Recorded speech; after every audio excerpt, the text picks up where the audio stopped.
Another Lord of the Rings of Power teaser dropped a few days ago.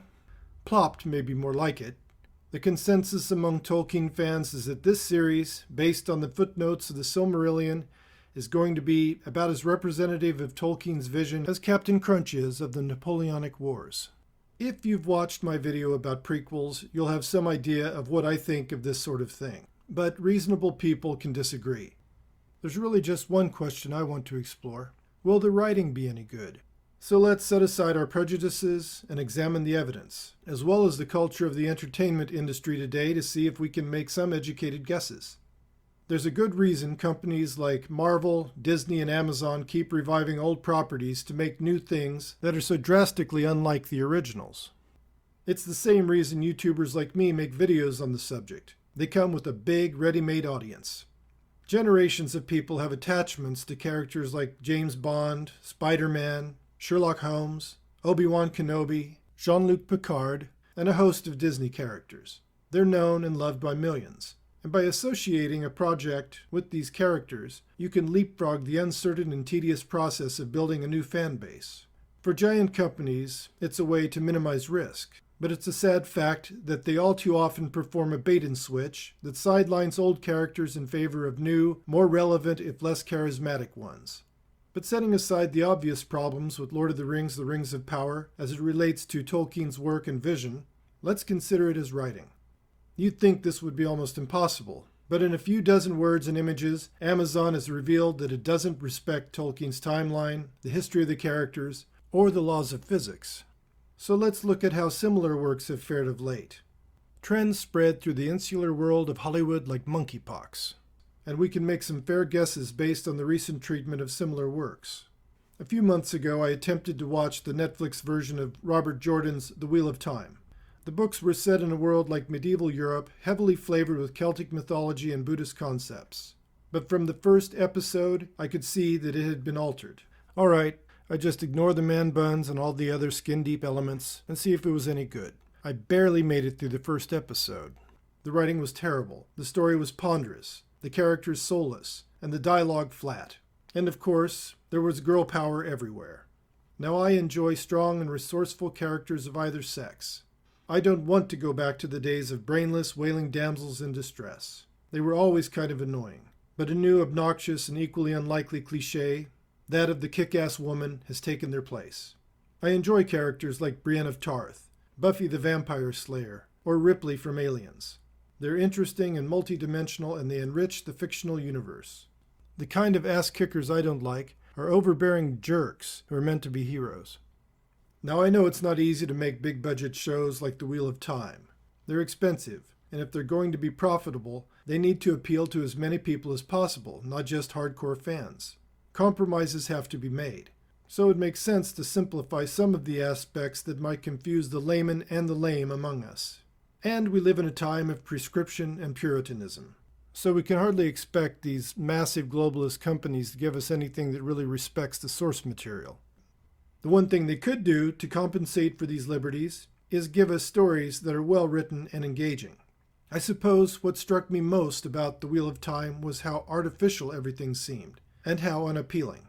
It's not enough just to pay armies of CG artists to shape fantastic landscapes, which are somehow becoming boring even though they're glorious.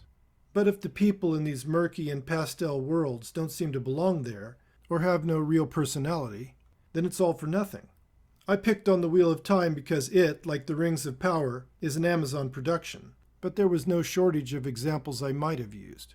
Entertainment today is seldom well written. For every Guardians of the Galaxy, there are a dozen sloppy, ham-fisted farces that make you want to go live in a cave and commune with wolverines the rest of your life. But good movies have always been rare, and great ones are essentially black swan events. That's because writing a good story, especially one suitable for movies and TV, is hard. As difficult as it may be to create mind-bending special effects, cities, creatures, and action sequences, these things pale in comparison to writing a great script, and it's risky. Great writing takes time and vision, and the appreciation it gets isn't always commensurate with the effort, so we get a lot of crap. While I do blame the entertainment industry, I also blame the viewers. Too many people are content to sit and watch frenzied tornadoes of action untethered to anything resembling a compelling story. Too many people will pay to watch the latest emasculated version of a once beloved character, even one that's been degraded into something silly and entirely removed from the original concept. As long as the latest Fantastic Beasts movie, or the latest Star Wars TV show, or the latest Pirates of the Caribbean abomination can rake in $500 million without rousing in the audience the slightest glimmer of higher brain activity, then the studios will keep churning out flashy garbage to lure the screen-addicted away from TikTok for 2 hours. Rather than allow ourselves to experience disappointment, we embrace the absurdities of people outrunning explosions and surviving impacts that would pulverize bones and reduce internal organs to jelly. Compare these bloated spectacles to the climactic duel between Chingachgook and Magua in Last of the Mohicans, and tell me which is more memorable. That's because you are emotionally invested in the one and merely, at best, dazzled by the other. One is the stuff of life intensified. The other is pure flash. Of course, not everyone shares my tastes. Many people really like over-the-top action. Okay, but can't we reach a compromise? Can't we at least ask that it be perpetrated in the service of an engaging story? Some of my favorite movies like The Green Mile, The Thing, Raiders of the Lost Ark, The Edge of Tomorrow, The X-Men, and Doctor Strange are loaded with impossible situations and improbable action. But they have a heart, and they respect their viewers' intelligence. They have characters you can care about, and stories with real stakes that at least seem to hold up. And that's probably good enough. I'm not sure why this has to be, but whenever social justice gets introduced into a show today, the writing goes to hell. This wasn't always true. Hollywood has been promoting certain messages almost since its inception, and so has TV. As a little boy, I loved the miniseries Roots and the autobiography of Miss Jane Pittman. These stories had a social agenda, but their characters and stories were never eclipsed by the message. They fostered sympathy without stripping the world of its moral complexity. Maybe that's the difference. The writer's foremost concern was telling a good story, and they succeeded. I don't think the same can be said today, and I think the reason is because the list of social ills writers are expected to address is so long that there just isn't time or space left for building interesting individuals. When you have to take down the patriarchy, prevent climate change, promote gender fluidity, represent the myriad aspects of girl power, celebrate pride, and have the optimal balance of diversity in every show, that doesn't leave writers with very much creative freedom. So my guess is The Rings of Power is going to be poorly written.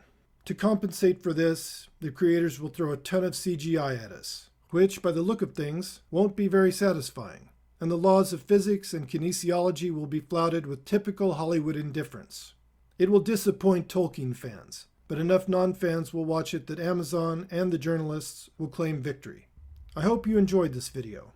And if you want to read a book that is entirely free of the constraints of the current thing, read The Night Whisperer by Ornella Gray.